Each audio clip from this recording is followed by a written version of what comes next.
The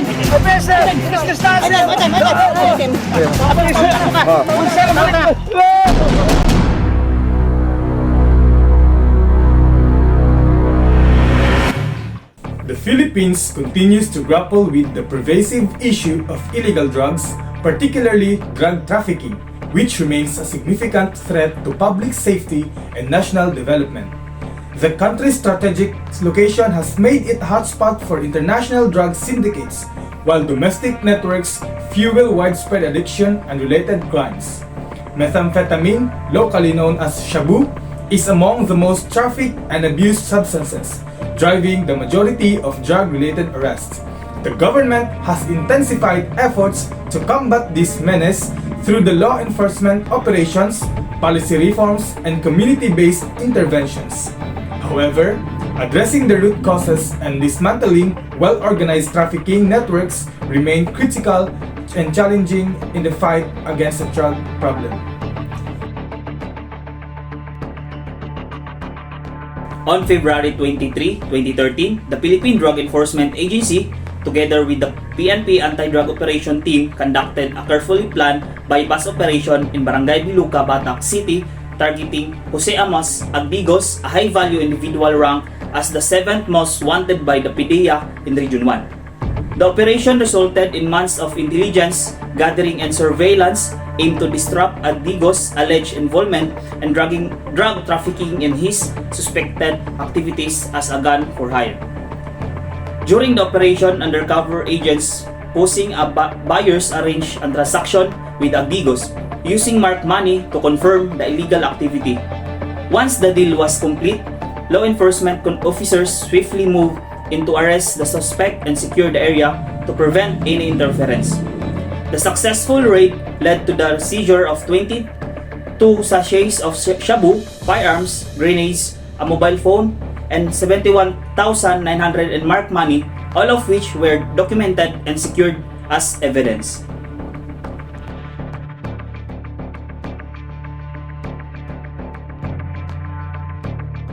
The operation was conducted in strict compliance with laws governing bypass operation in the Philippines. Section 21 of the Comprehensive Dangerous Drug Act or Republic RA 9165 was followed, requiring the proper inventory of seized evidence in the presence of witnesses such as elected officials and media representatives. Dumating ang kagawad ng barangay.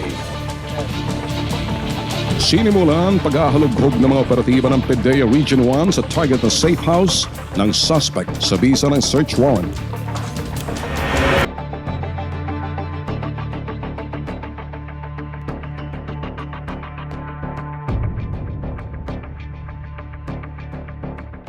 Law enforcement ensured that chain of custody rule was observed to maintain the integrity of evidence.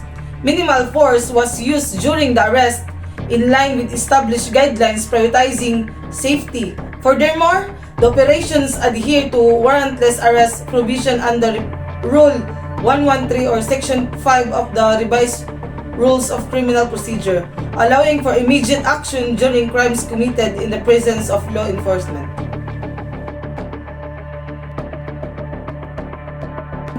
Here are the key moments of the operation. Number 1. Initial intelligence gathering.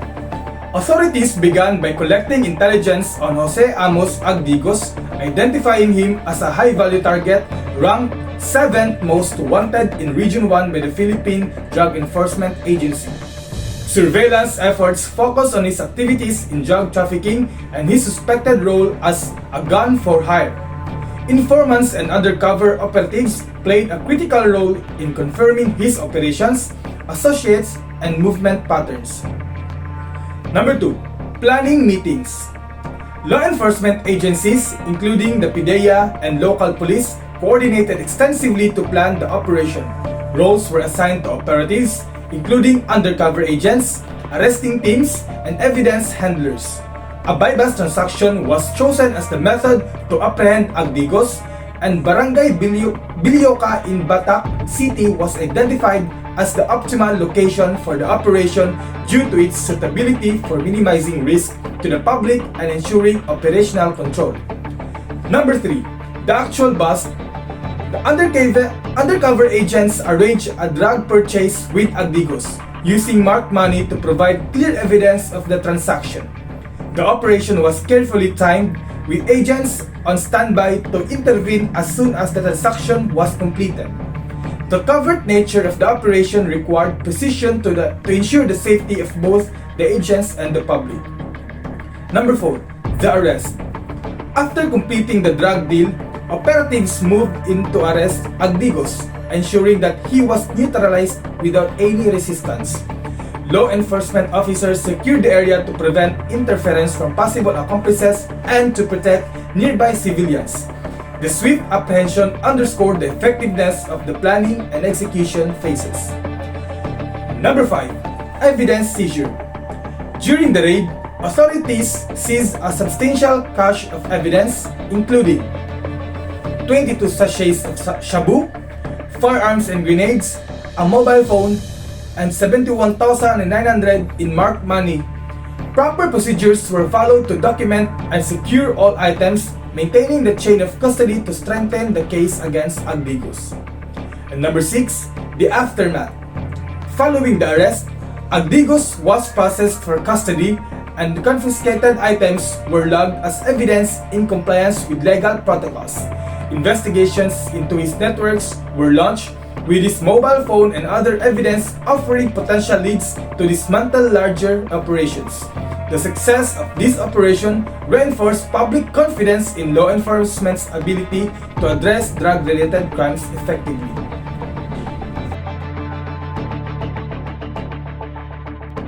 Roles and actions of law enforcement officers, KROs, undercover agents, conducted the bypass transaction and signaled for backup upon completion. Arresting officers, ensured Agdigos was apprehended without resistance and secured the area. Evidence handlers, documented, labeled, and secured all seized items to maintain the chain of custody.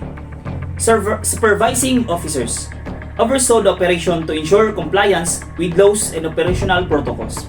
Backup units, positioned strategically to respond to emergencies or assist if accomplices intervene. Action taken, conducted covert communication to avoid detection. Used marked money to validate the transaction. Followed procedures for arrest and evidence collection to strengthen the legal case. Here are the challenges of the operation. Potential for violence. Agdigos' possessions of firearms and grenades posed a significant risk. The operation required careful planning to prevent casualties.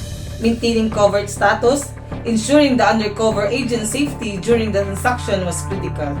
Operational security, preventing leaks that could compromise the operation. Turning points of the operation, successful bypass setup. The ability to arrange the transaction was crucial for the operational success.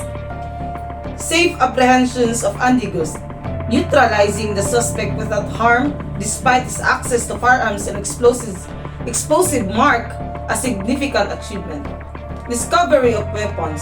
The seizures of firearms and grenades elevated the operation's importance as it connected Agdigos to violent criminal activities beyond drug trafficking.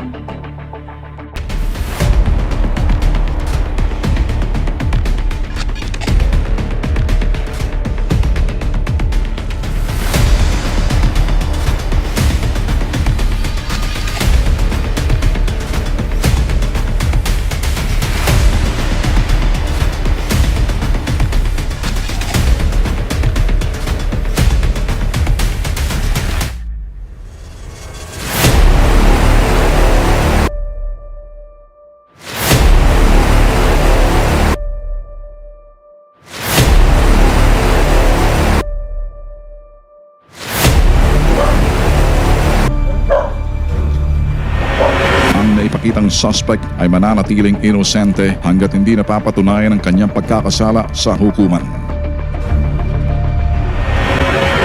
The arrest of Jose Amos Agdigos showcased a well-executed bypass operation adhering to legal protocols and ensuring the safety of all parties involved.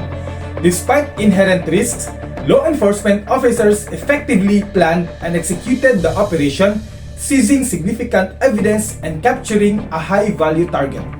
The case underscored the importance of interagency coordination, adherence to legal guidelines, and meticulous preparation in combating drug-related crimes.